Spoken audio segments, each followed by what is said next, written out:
សួស្តីទាំងអស់គ្នាថ្ងៃនេះខ្ញុំចែករំលែកក្រុមហ៊ុន5ធំនៅក្នុងប្រទេសកម្ពុជាយើងដែលជាទូទៅគឺគាត់ផ្ដល់ប្រាក់ខែខ្ពស់ប្រាក់ខែមានការប្រកួតប្រជែងនៅក្នុងទីផ្សារកម្ពុជាហើយខ្ញុំលើកតែក្រុមហ៊ុន5ទេចាក់ស្ដែងជាមានក្រុមហ៊ុនជាច្រើនទៀតប៉ុន្តែក្រុមហ៊ុន5នេះជាញឹកញាប់គឺឃើញថា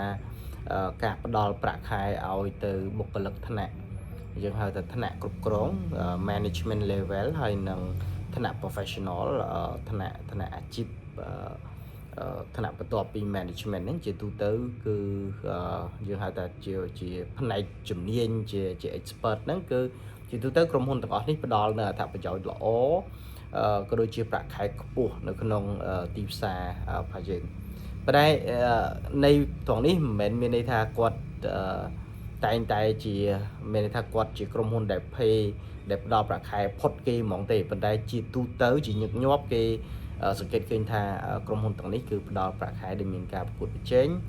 ហើយ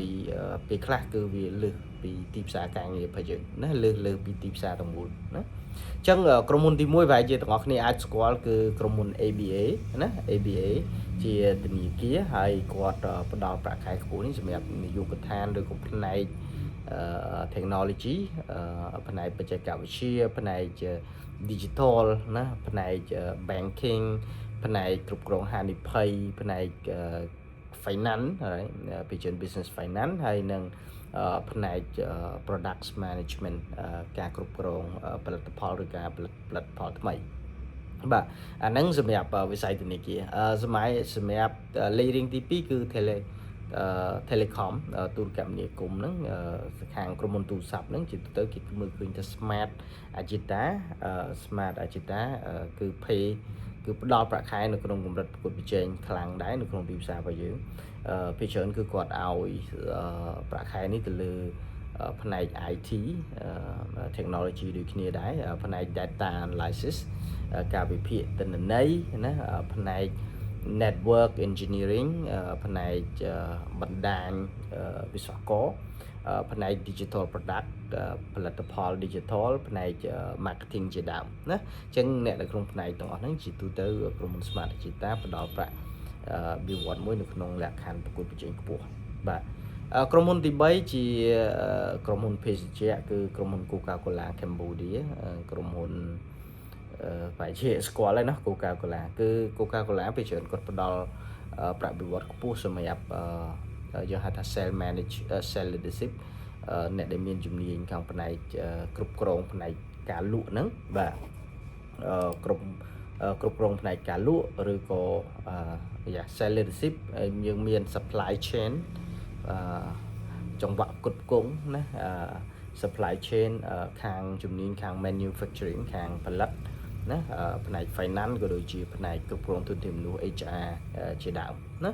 ហើយក្រុមហ៊ុនទី4គឺជាក្រុមហ៊ុនជាហៅថាថ្នាំជាក្រុមហ៊ុនថ្នាំជក់ British American Tobacco យើងហៅ BAT Cambodia ហ្នឹងជាទូទៅគឺគាត់ផ្ដល់ប្រាក់ខែខ្ពស់ទៅលើតួនាទីមួយចំនួនដូចជាខាង commercial ខាងពាណិជ្ជកម្មខាង marketing ខាងទីផ្សារខាងគណនេយ្យក៏ដូចជាខាង supply chain ដែរណាហើយក្រុមហ៊ុនចុងក្រោយគេគឺជាក្រុមហ៊ុន audit លេខ5ជាក្រុមហ៊ុនទី5ណាគឺ KPMG Cambodia គឺជាក្រុមហ៊ុន audit អញ្ចឹងគាត់ផ្ដល់ប្រាក់ខែខ្ពស់សម្រាប់មុខតំណែងតួនាទីណាដែលពាក់ព័ន្ធទៅនឹងការងារ audit ការងារពន្ធដារការងារផ្ដល់ប្រឹក្សា advisory ហ្នឹងឬក៏ consulting ណាអញ្ចឹងក្រុមហ៊ុនទាំងអស់នេះខ្ញុំរៀបរាប់លេខ1ដល់លេខ5នេះមិនមែនមានន័យថាក្រុមហ៊ុនទី1ជាក្រុមហ៊ុនផ្ដល់ប្រាក់បៀវត្សខ្ពស់ជាងគេហ្មងទេណាយើងចង់និយាយថានៅក្នុងកលៈទេសៈណាមួយនៅក្នុងទូរនទីដូចខ្ញុំបានរៀបរាប់ហ្នឹងជាទូទៅយើងឃើញថាច្រើនតែpay ខ្ពស់ណា pay ខ្ពស់ហើយខ្ញុំរាប់លេខ1ដល់លេខ5នេះមិនមែនជាលេខរៀងមិនមែនជាលេខលំដាប់លំដោយទេវាគ្រាន់តែជាឈ្មោះក្រុមហ៊ុនដែល